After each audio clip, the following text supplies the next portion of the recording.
नमस्कार दोस्तों, कैसे हो आप सब लोग। उम्मीद करता हूँ अच्छे होंगे। तो आज हम बात करेंगे इंडियन कॉन्स्टिट्यूशन पार्ट 3 के बारे में।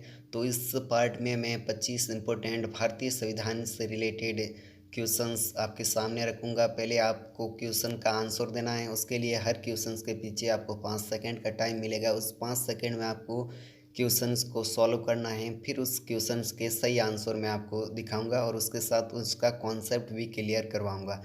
और यदि आपने पिछले पार्ट नहीं देखे हैं या भारतीय संविधान से रिलेटेड आप जितना भी जीके बनता है या जीके के क्वेश्चंस बन सकते हैं, उन सबको आप क्लियर करना चाहो तो डिस्क्रिप्शन बॉक्स में जाओ, वहाँ पर आपको लिंक मिल जाएगी। उस लिंक पे जाकर संविधान की मैंने एक प्ले लिस्ट बना रखी है। उसमें जितने भी संविधान का जीके हैं वो सब मैंने कवर किया है। A to Z जी के भारतीय संविधान का उस प्ले लिस्ट में आपको मिल जाएगा। हर कॉम्पिटिटिव एग्ज़ाम में वो सारे क्वेश्चंस पूछे जाते हैं और भारतीय संविधान से कई क्वेश्चन हैं जो बार बार रिपीट भी होते हैं।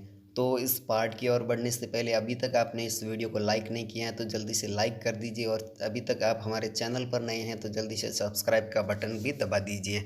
तो बढ़ते हैं पहले प्रश्न की तरफ। उससे पहले मैं आपको बता दूं कि अभी तक आपने बुक या पेन साथ में नहीं लिया है तो साथ में लेके बैठ जाइए, क्योंकि पहले आपको 5 सेकंड मिलेंगे और इस क्वेश्चंस का आंसर आपको देना है। यदि आपके पास बुक नहीं है तो कमेंट बॉक्स में भी आप क्वेश्चंस का आंसर दे सकते हैं, ठीक है। और उसके बाद सबसे लास्ट में आपको कमेंट करके बताना है कि आपने 25 में से कितने क्वेश्चंस हैं जो सही किए हैं। बढ़ते हैं पहले सवाल की तरफ। निम्नलिखित में से कौन सी अखिल भारतीय सेवा नहीं है? तो आपके पास 4 ऑप्शंस हैं: भारतीय प्रशासनिक सेवा, भारतीय पुलिस सेवा, भारतीय ऑडिट एवं अकाउंट सेवा या भारतीय वन सेवा। इनमें से कौन सी है जो अखिल भारतीय सेवा नहीं है? आपका टाइम स्टार्ट होता है।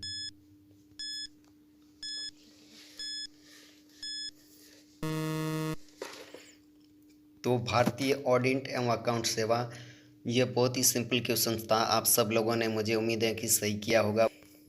तो बढ़ते हैं नेक्स्ट क्वेश्चन की तरफ। संघ लोक सेवा आयोग के सदस्यों की संख्या को निर्धारित करने की शक्ति किससे प्राप्त है? ठीक है, राष्ट्रपति, प्रधानमंत्री, उपराष्ट्रपति या लोकसभा अध्यक्ष को, इनमें से किसको है जो संघ लोक सेवा आयोग के सदस्यों की संख्या निर्धारित करने की शक्ति प्राप्त है? तो जल्दी से इस क्वेश्चन का आंसर दीजिए।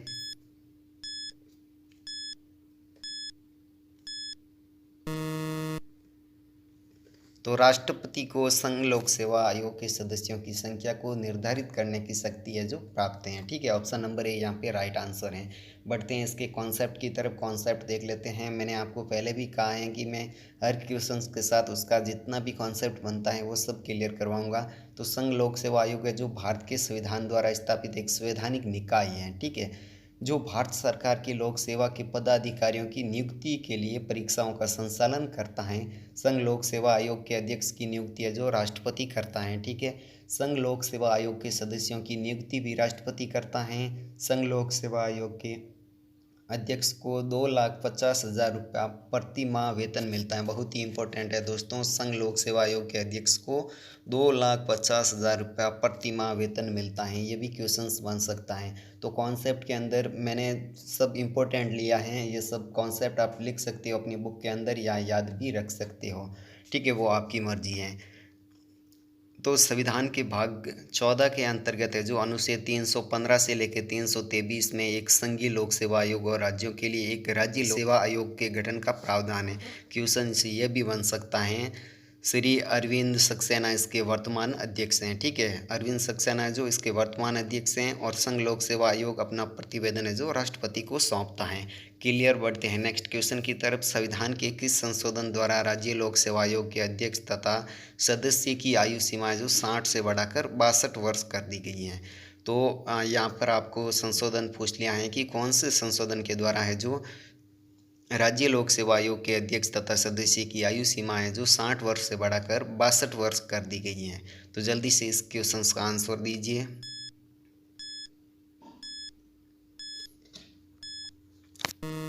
तो ऑप्शन नंबर बी यहाँ पे राइट आंसर है। 41वें संविधान संशोधन द्वारा है जो राज्य लोक सेवा आयोग के अध्यक्ष तथा सदस्य की आयु सीमा है जो 60 वर्ष से बढ़ाकर 62 वर्ष कर दिए हैं। इसके कॉन्सेप्ट को भी देख लेते हैं, बहुत ही इंपॉर्टेंट है। राज्य लोक सेवा आयोग एक संवैधानिक निकाय है, मैंने आपको पहले भी समझाया।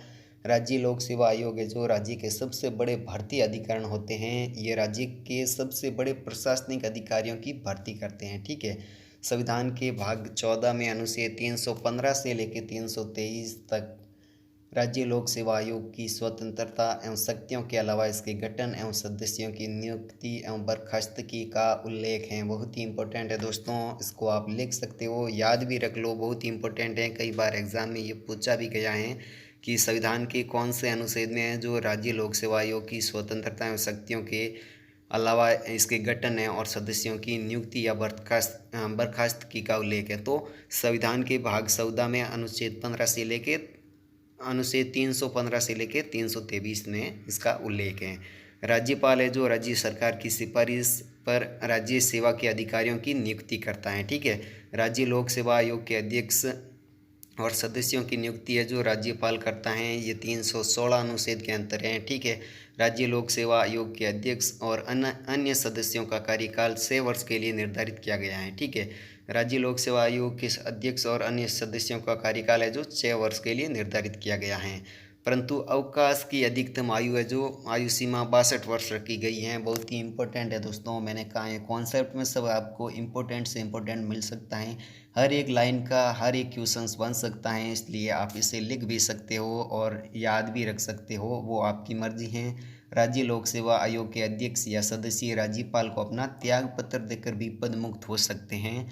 राज्य लोक सेवा आयोग के अध्यक्ष एवं सदस्यों का पद मुक्ति के बारे में भी संघ लोक सेवा आयोग के समान ही प्रावधान है। ठीक है, जैसे कि संघ लोक सेवा आयोग में होता है वैसे भी राज्य लोक सेवा आयोग में होता है। राज्यपाल है जो अध्यक्ष या सदस्यों को निलंबित कर सकते हैं, लेकिन ऐसा तभी संभव है जबकि सर्वोच्च न्यायालय की रिपोर्ट है जो राष्ट्रपति के पास भेजी जा चुकी हो।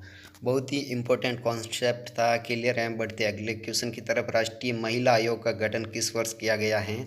बहुत ही इम्पोर्टेंट दोस्तों, इस क्वेश्चन को आप कभी भी मत मिस करना। राष्ट्रीय महिला आयोग का गठन किस वर्ष किया गया? आपके पास 4 ऑप्शंस हैं, आपका टाइम स्टार्ट होता है।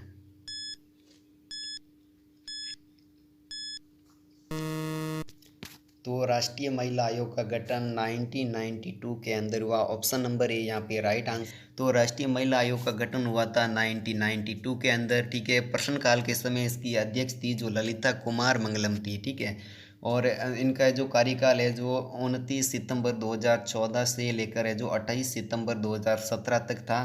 और वर्तमान में इस समय जो रेखा शर्मा यानी कि 7 अगस्त 2018 को इसकी अध्यक्ष बनी। ठीक है, वर्तमान में है जो रेखा शर्मा इसकी अध्यक्ष हैं। बढ़ते हैं नेक्स्ट क्वेश्चन की तरफ। केंद्र राज्य संबंधों पर विचार करने के लिए सरकार या आयोग का गठन कब हुआ? ठीक है, केंद्र और राज्य के संबंधों पर विचार करने के लिए एक सरकार या आयोग का गठन किया गया था, वो कब हुआ है? बहुत ही इंपॉर्टेंट क्वेश्चन हैं, जल्दी से इस क्वेश्चन का आंसर दीजिए।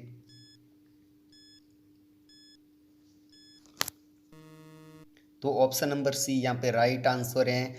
1983 को है जो केंद्र राज्य संबंधों पर विचार करने के लिए सरकारी आयोग का गठन हुआ था। ठीक है, इसका कॉन्सेप्ट इंपॉर्टेंट है, देख लेते हैं इसको भी एक बार। केंद्र और राज्य संबंधों पर विचार करने के लिए जो सन 1983 में न्यायमूर्ति RS सरकारिया की अध्यक्षता में 3 सदस्यीय आयोग का गठन किया गया है। इस समिति ने 1987 में अपनी 1600 प्रश्नों की विस्तृत रिपोर्ट प्रस्तुत की। ठीक है, आयोग ने केंद्र तथा राज्यों के विधायी एवं वित्तीय संबंधों, राज्यपाल की नियुक्ति तथा राज्य में राष्ट्रपति शासन के संबंध में महत्वपूर्ण सिफारिश भी दी थी।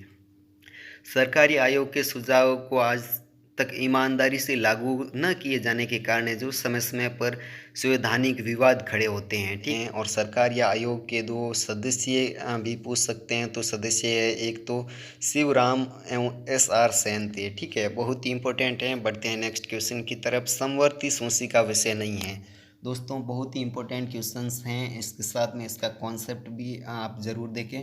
तो समवर्ती सूची का विषय नहीं है समाचार पत्र, परिवार नियोजन, कारखाना या लोक स्वास्थ्य। ठीक है, जल्दी से इस क्वेश्चन का आंसर दीजिए।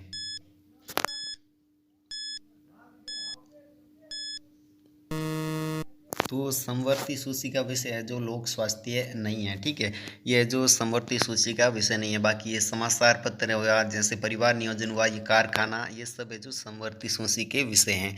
लेकिन लोक स्वास्थ्य है जो समवर्ती सूची का विषय नहीं है। ठीक है, तो दोस्तों बढ़ते हैं अब इसके कॉन्सेप्ट की तरफ। तो बात कर लेते हैं। देखिए, संविधान के अंदर 12 अनुसूचियाँ, ठीक है, जिसके अंदर 7वीं अनुसूची के अंदर है वो 3 भाग हैं, ठीक है।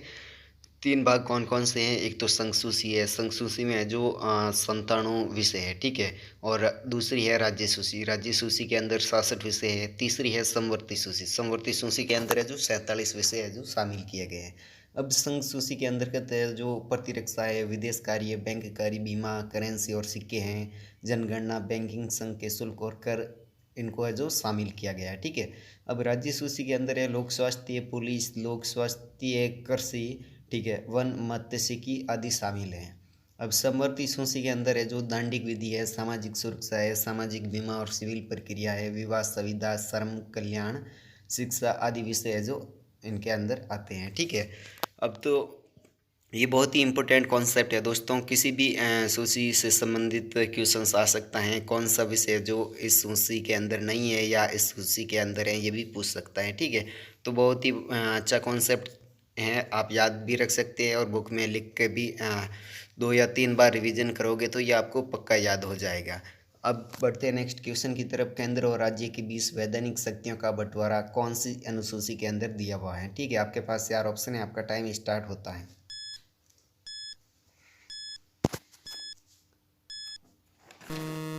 तो केंद्र और राज्य के बीच वैधानिक शक्तियों का बंटवारा है वो 7वीं अनुसूची के अंदर दिया हुआ है। ऑप्शन नंबर डी यहाँ पे राइट है, ठीक है।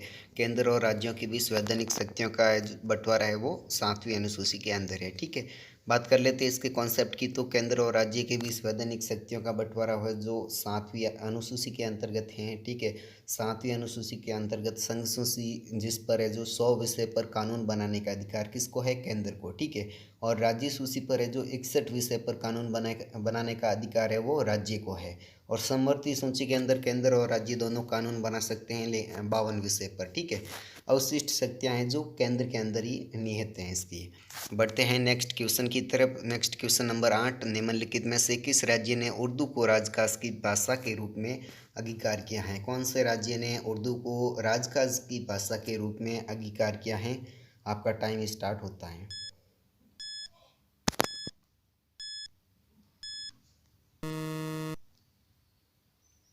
तो यहाँ पे ऑप्शन नंबर डी राइट है। जम्मू कश्मीर ने जो उर्दू को राजकाज की भाषा के रूप में अंगीकार किया है। Option number D Jammu Kashmir है जो राइट आंसर है, ठीक है। जम्मू कश्मीर की मुख्य प्रशासनिक भाषा है उर्दू, ठीक है। साथ ही तेलंगाना, दिल्ली और बिहार टू और उत्तर प्रदेश के अतिरिक्त भी शासकीय भाषा भी उर्दू है, ठीक है। बढ़ते हैं इसके नेक्स्ट क्वेश्चन की तरफ। तो संविधान के किस अनुच्छेद के तहत राष्ट्रीय आपातकाल की उद्घोषणा है जो राष्ट्रपति करता है? यानी कि कौन सा अनुच्छेद है जिसके अंदर है जो राष्ट्रपति राष्ट्रीय आपातकाल की घोषणा करता है, ठीक है। आपके पास 4 ऑप्शन, आपका टाइम स्टार्ट होता है।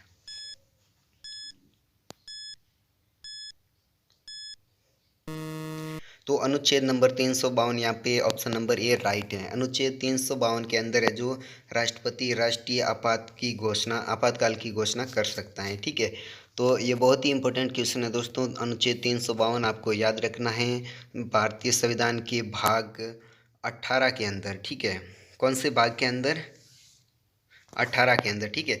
18 के अंदर है जो अनुच्छेद 352 से लेके 360 तक है जो आपातकालीन उपबंधों का उल्लेख किया गया है, ठीक है। आपातकाल का उल्लेख है जो संविधान के अनुच्छेद 352 में, राष्ट्रपति शासन का उल्लेख अनुच्छेद 356 में किया गया है। और राष्ट्रीय आपातकाल की घोषणा है जो केवल तभी की जा सकती है जब देश पर युद्ध, बाहरी आक्रमण या सशस्त्र विद्रोह का खतरा मंडरा रहा हो, तभी है जो राष्ट्रीय आपातकाल की घोषणा की जा सकती है, अन्यथा नहीं, ठीक है। तो ये कॉन्सेप्ट भी इम्पोर्टेंट है, इसको भी आप याद रख लेना। राष्ट्रपति राष्ट्रीय आपातकाल की घोषणा कब कर सकते हैं? यदि आपने पिछले सवाल का कॉन्सेप्ट अच्छे से पढ़ा या अच्छे से समझा है तो इस क्वेश्चन का आंसर आप जल्दी से दे दोगे, ठीक है। आपका टाइम स्टार्ट होता है।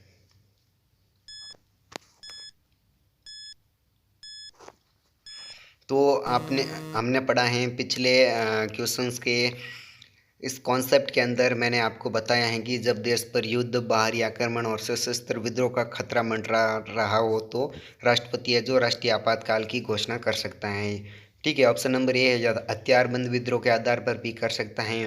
और बाहरी आक्रमण या युद्ध इन सभी के आधार पर है जो राष्ट्रपति राष्ट्रीय आपातकाल की उद्घोषणा है जो कर सकते हैं। ठीक है, ये है जो अनुच्छेद 352 के अंदर निहित हैं। बढ़ते हैं नेक्स्ट क्वेश्चन की तरफ।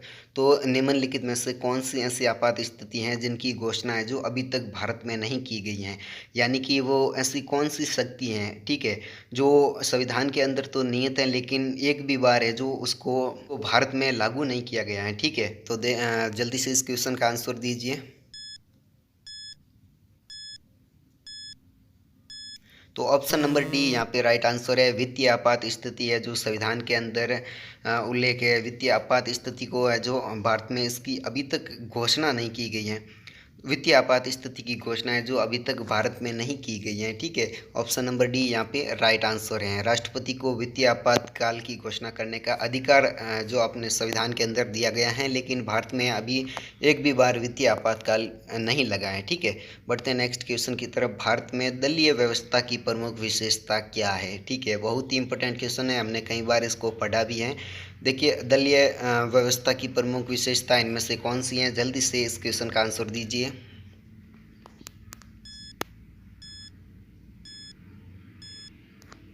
तो इनमें से सब है जो उपयुक्त सभी यहाँ पे ऑप्शन नंबर डी राइट हैं। दलीय व्यवस्था की ये सब विशेषताएं हैं। अधिकांश दल है जो प्रधान धर्म, भाषा व जाति पर आधारित हैं, ये भी सही है। और विभिन्न राजनीतिक दलों की नीतियों और कार्यक्रमों में काफ़ी समानता हैं, ये भी इसकी विशेषता हैं। और विभिन्न क्षेत्रीय और राज्य स्तरीय राजनीतिक दलों की भरमार है, ये भी सही है। तो बढ़ते हैं इसके कॉन्सेप्ट की तरफ। तो भारत में दलीय व्यवस्था की विशेषता यह है कि भारत अमेरिका और इंग्लैंड की तरह द्विदलीय प्रणाली न होकर बहुदलीय प्रणाली है। बहुत ही इम्पोर्टेंट दोस्तों, भारत में द्विदलीय प्रणाली न होकर बहुदलीय प्रणाली है। और द्विदलीय प्रणाली है जो कहाँ पे लागू की गई है? अमेरिका और इंग्लैंड में। ठीक है, ये भी इम्पोर्टेंट है, अमेरिका और इंग्लैंड में, ये भी पूछ सकता है क्वेश्चन। इसके अतिरिक्त जो अधिकांश दल प्रधान थे वो धर्म, भाषा और जाति पर आधारित हैं। भारत में क्षेत्रीय एवं राज्य स्तर पर दलों की भरमार भी है। ठीक है, ये सब है जो इसकी विशेषता है। इस कॉन्सेप्ट को आप एक दो बार पढ़ोगे तो आप इस कॉन्सेप्ट को क्लियर कर लोगे। ठीक है, धनुष एवं तीर निशान है। बहुत ही साधारण और सिंपल क्वेश्चन है। धनुष और तीर किसका निशान है? तेलुगु देशम का, डीएमके का, या झारखंड मुक्ति मोर्चा का, या भाजपा का? तो मुझे नहीं लगता है कि इस क्वेश्चन का आंसर आप कोई भी गलत दोगे। तो जल्दी से इस क्वेश्चन का आंसर लिख लीजिए, या कमेंट बॉक्स में भी आप इसको लिख सकते हैं। ठीक है, तो धनुष व तीर निशान है, किसके निशान है धनुष एवं तीर? तो झारखंड मुक्ति मोर्चा के ये सब निशान है, धनुष और तीर। ठीक है, झारखंड मुक्ति मोर्चा के निशान है धनुष एवं तीर। ठीक है, झारखंड मुक्ति मोर्चा इनके बारे में बात कर लेते हैं। कॉन्सेप्ट आ ही गया है। ठीक है,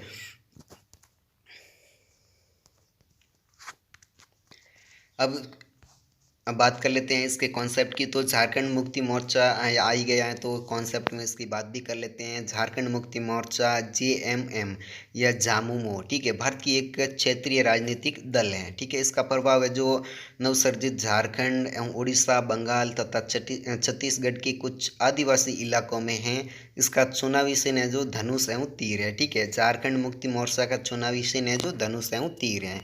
बढ़ते हैं नेक्स्ट क्वेश्चन की तरफ। राष्ट्रवादी कांग्रेस पार्टी यानी कि एनसीपी को कौन से वर्ष में स्थापित किया गया है? बहुत ही साधारण और सिंपल क्वेश्चन। राष्ट्रवादी कांग्रेस पार्टी एनसीपी को कौन से वर्ष में स्थापित किया गया है?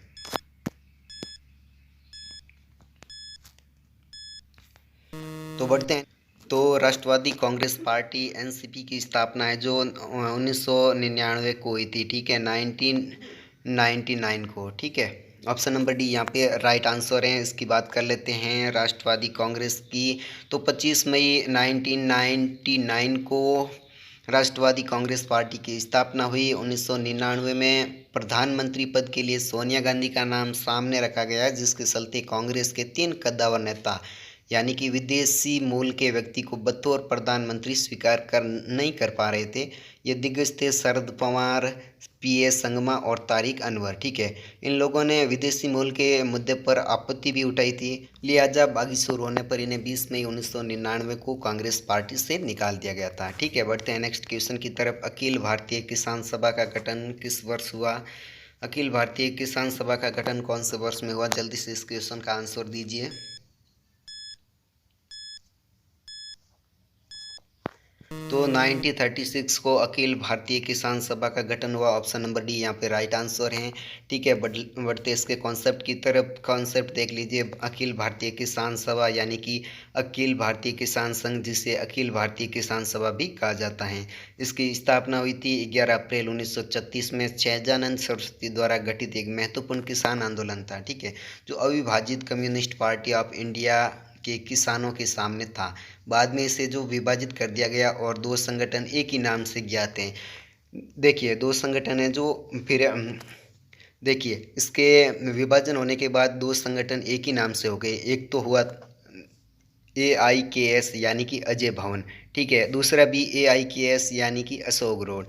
ठीक है, नाम सेम ही है लेकिन इसका अर्थ है जो अलग अलग निकलता है। एक AIKS का अर्थ है जो अजय भवन है और एक AIKS का अर्थ है अशोक रोड। ठीक है, बढ़ते हैं नेक्स्ट क्वेश्चन की तरफ। संविधान संशोधन कितने प्रकार से किया जा सकता है? दोस्तों, इस क्वेश्चन के बारे में तो क्या ही बोलूँ, मोस्ट इम्पोर्टेंट लगा लो।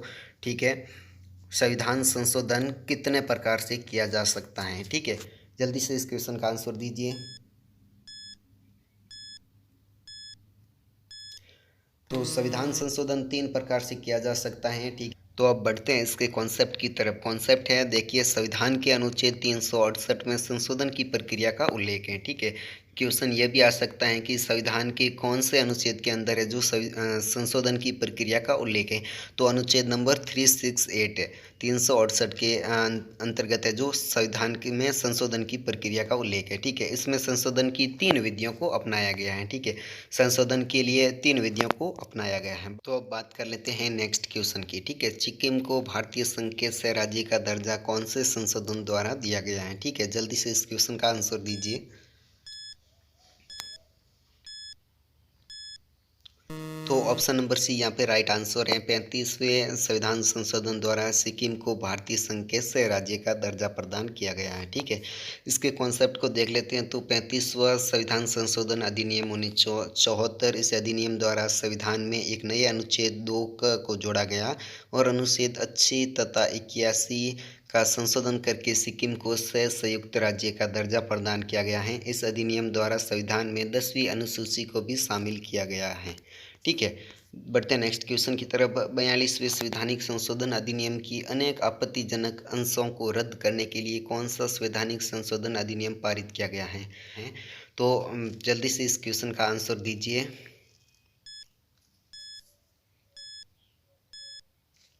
तो ऑप्शन नंबर बी यहाँ पे राइट आंसर है। 44वां संवैधानिक संशोधन के अंदर है जो आपत्तिजनक अंशों को रद्द करने के लिए जो संवैधानिक संशोधन अधिनियम पारित किया गया है। ठीक है, कर लेते हैं इसके कॉन्सेप्ट की। 44वें संशोधन में अनुच्छेद 356 को संशोधित किया गया। ठीक है, संशोधित करके राज्य में राष्ट्रपति द्वारा प्रशासन की अवधि एक समय से 1 वर्ष से घटाकर 6 महीने कर दी गई है। ठीक है, एक समय में जो 1 वर्ष से घटाकर कितनी कर दी गई? 6 महीने कर दी गई। ठीक है, छठी लोकसभा चुनाव के दौरान जो जनता पार्टी ने घोषणा पत्र में कहा था कि वो 42वें संवैधानिक संशोधन के प्रावधानों को रद्द कर देगी, लेकिन क्या हुआ कि सत्ता में आने के पश्चात है जो इसे रद्द करने की बजाय इसके संदर्भ में गुणावगुण के आधार पर व्यवहारिक दृष्टिकोण अपनाया गया। ठीक है, अब 42वें संशोधन की कुछ बातें। 43वें संशोधन जो कि 1977 में हुआ और कुछ 44वें संशोधन जो कि 1979 में रद्द कर दी गई हैं। ठीक है, कुल मिलाकर 44वें संवैधानिक संशोधन द्वारा भारतीय संविधान को फिर से सामान्य स्थिति में लाने का प्रयास किया गया है। Clear concept. बढ़ते हैं नेक्स्ट क्वेश्चन की तरफ। 91वां संविधान संशोधन विधेयक मंत्रिपरिषद को कितना प्रतिशत तक सीमित करने के लिए जारी किया गया है? तो ये 91वां संविधान संशोधन है जो विधेयक मंत्रिपरिषद को कितने प्रतिशत तक सीमित करने के लिए जारी किया गया है? जल्दी से इस क्वेश्चन का आंसर दीजिए।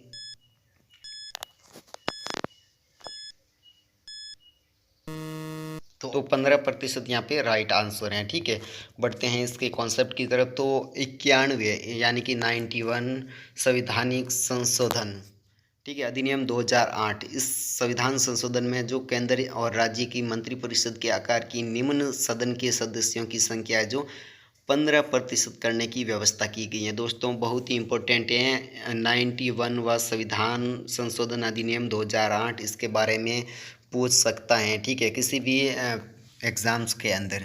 तो इसके अंदर क्या किया गया है कि संविधान संशोधन में केंद्र और राज्य की मंत्रिपरिषद के आकार की है जो निम्न सदन के सदस्यों की संख्या है जो 15% करने की व्यवस्था की गई है। और इसे दल बदल करने वाले सदस्यों के लाभ का राजनीतिक पद पाने पर भी प्रतिबंध लगाया गया है। ठीक है, इस संविधान संशोधन में छोटे राज्यों जैसे कि मिजोरम और सिक्किम आदि को कम से कम 12 मंत्रियों को नियुक्त करने का अधिकार प्रदान किया गया है, भले ही ये संख्या निम्न सदन की सदस्य संख्या के 15% से अधिक क्यों न हो। ठीक है, बढ़ते इसके नेक्स्ट क्वेश्चन की तरफ। तो भारतीय संविधान का अनुच्छेद 51A नागरिकों के मौलिक कर्तव्य से संबंधित हैं, किस संविधान संशोधन से इसे लाया गया है। ठीक है, भारत का संविधान संशोधन 51A जो नागरिकों के मौलिक कर्तव्य से संबंधित हैं, इस क्वेश्चन के अंदर ही एक कॉन्सेप्ट है, यह इसको याद रखो। ठीक है, भारत का जो नागरिकों के मौलिक कर्तव्य से संबंधित संविधान का संशोधन है, जो अनुच्छेद है जो 51A है। ठीक है, 51A है, ये किस संविधान संशोधन से लाया गया है, अब इस क्वेश्चन ने ये पूछा है। ठीक है, तो जल्दी से इस क्वेश्चन का आंसर दीजिए। तो यहाँ पे राइट आंसर है बी, 42वां संविधान संशोधन के अंतर है जो अनुच्छेद 51A में नागरिकों के मौलिक कर्तव्य से संबंधित हैं। ठीक है, इससे संविधान के 42वें संशोधन से लाया गया है। ठीक है, बढ़ते हैं इसके कॉन्सेप्ट को। तो हमने समझ लिया है कि 42वें संविधान संशोधन के अंतर्गत संविधान में 10 मौलिक कर्तव्यों को अनुच्छेद 51 क भाग 4 क के अंतर्गत जोड़ा गया है। कितने मौलिक कर्तव्यों को, 10 मौलिक कर्तव्यों को, ये भी इम्पोर्टेंट है, इसे भी याद रखना है। तो बढ़ते हैं इसके नेक्स्ट क्वेश्चन की तरफ। भारत के निम्नलिखित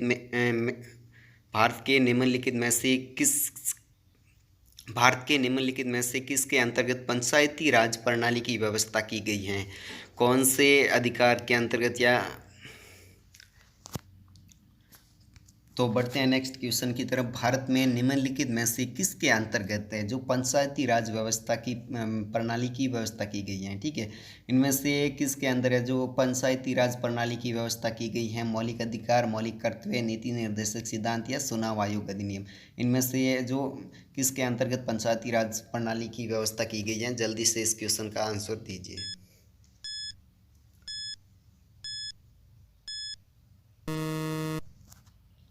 तो यहाँ पे ऑप्शन नंबर सी राइट है, नीति निर्देशक सिद्धांत के अंतर्गत है जो पंचायती राज प्रणाली की व्यवस्था की गई है। ठीक है, इसके कॉन्सेप्ट को देख लेते हैं। तो भारत में राज्य की नीति निर्देशक सिद्धांत के अंतर्गत पंचायती राज प्रणाली की व्यवस्था की गई है, जो संविधान का अनुच्छेद 40 राज्यों के लिए ग्राम पंचायतों के संगठन का प्रावधान करता है। बढ़ते हैं नेक्स्ट क्वेश्चन की तरफ। 2 अक्टूबर 1959 को भारत में पंचायती राज का शुभारंभ, देखिए क्वेश्चन के अंदर ही कॉन्सेप्ट हैं। 2 अक्टूबर 1959 को भारत में पंचायती राज का शुभारंभ निम्नलिखित में से कहाँ पर किया गया है। अब हमको समझ में तो ये आ गया है कि पंचायती राज व्यवस्था का जो शुभारंभ है वो 2 अक्टूबर 1959 को किया गया है। ठीक है, 2 अक्टूबर 1959 पे किया गया है। अब कौन से राज्य के अंदर है जो किया गया है। ठीक है, आपके पास 4 ऑप्शन है, जल्दी से इस क्वेश्चन का आंसर दीजिए। तो यहाँ पे आंसर नंबर ए राइट है, नागौर राजस्थान के अंदर है जो पंचायती राज प्रणाली का शुभारंभ किया गया है। ठीक है, 2 अक्टूबर 1959 को किया गया है। बढ़ते हैं इसके कॉन्सेप्ट की तरफ। तो पंचायती राज व्यवस्था में ग्राम, तालुका और जिला आते हैं। ठीक है, सबसे निचले स्तर पर ग्राम, फिर तालुका और फिर जिला जो आते हैं। ठीक है, ये भी क्रम वाइज पूछ सकता है, कभी कभार एग्जाम में इससे भी रिलेटेड क्वेश्चंस बनते हैं, तो ये भी इम्पोर्टेंट है, याद रखना है। जो भारत में प्राचीन काल से जो पंचायती राज व्यवस्था अस्तित्व में रही है। ठीक है, आधुनिक भारत में प्रथम बार तत्कालीन प्रधानमंत्री जवाहरलाल नेहरू द्वारा राजस्थान के नागौर जिले के बगदरी गांव में, ठीक है, नागौर जिले के कौन से गांव में, बगदरी गांव में। ठीक है, बहुत ही इंपॉर्टेंट है, बगदरी गांव के अंदर है जो 2 अक्टूबर 1959 को, ठीक है, बहुत इंपॉर्टेंट है, 2 अक्टूबर 1959 को पंचायती राज व्यवस्था लागू की गई है। ठीक है, बढ़ते हैं नेक्स्ट क्वेश्चन तरफ। बलवंत राय मेहता समिति की अनुशंसाओं के आधार पर किस वर्ष पंचायती राज व्यवस्था लागू की गई है। यदि आपने पिछले कॉन्सेप्ट को अच्छी तरीके से समझा या पढ़ा है तो इस क्वेश्चन का आंसर आप जल्दी से दे दोगे, यानी कि पिछले क्वेश्चंस के कॉन्सेप्ट के अंदर मैंने इसको बताया है और क्वेश्चन के अंदर ही उसका आंसर था इस क्वेश्चन का। ठीक है, तो जल्दी से इस क्वेश्चन का आंसर दीजिए, फटाफट से कमेंट बॉक्स में भी दे दीजिए और अपनी बुक्स में भी लिख सकते हैं आप।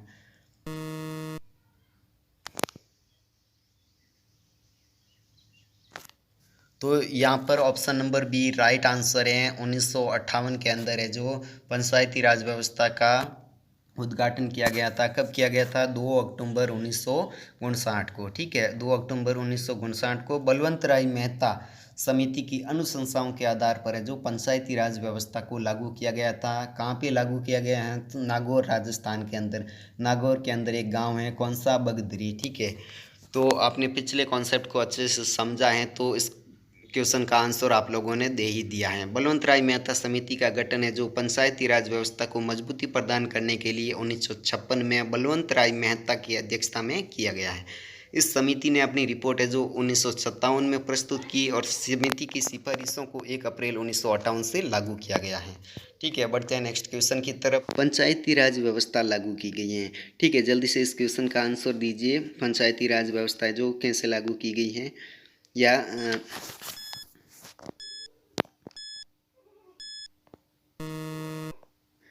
तो ऑप्शन नंबर बी यहाँ पे राइट आंसर है। लोकतंत्र की शक्तियों के विकेंद्रीकरण के लिए जो पंचायती राज व्यवस्था लागू की गई है। बढ़ते हैं इसके कॉन्सेप्ट की तरफ। तो पंचायती राज का प्रधान लक्ष्य क्या था? ग्रामवासियों को शक्ति का विकेंद्रीकरण। ठीक है, इसका ये जो है जो प्रधान लक्ष्य था, यह भी क्वेश्चन है जो बन सकता है, जिससे वे अपनी आवश्यकताओं के अनुरूप नीतियाँ बना सके और लागू कर सके। बढ़ते हैं नेक्स्ट क्वेश्चन की तरफ। भारत में सही मायने में स्थानीय स्वशासन का जनक किसे कहा जाता है? बहुत ही इंपॉर्टेंट क्वेश्चन है दोस्तों। भारत में सही मायने में स्थानीय स्वशासन का जनक किसे कहा जा सकता है, किसे कहा जाता है? तो जल्दी से इस क्वेश्चन का आंसर दीजिए।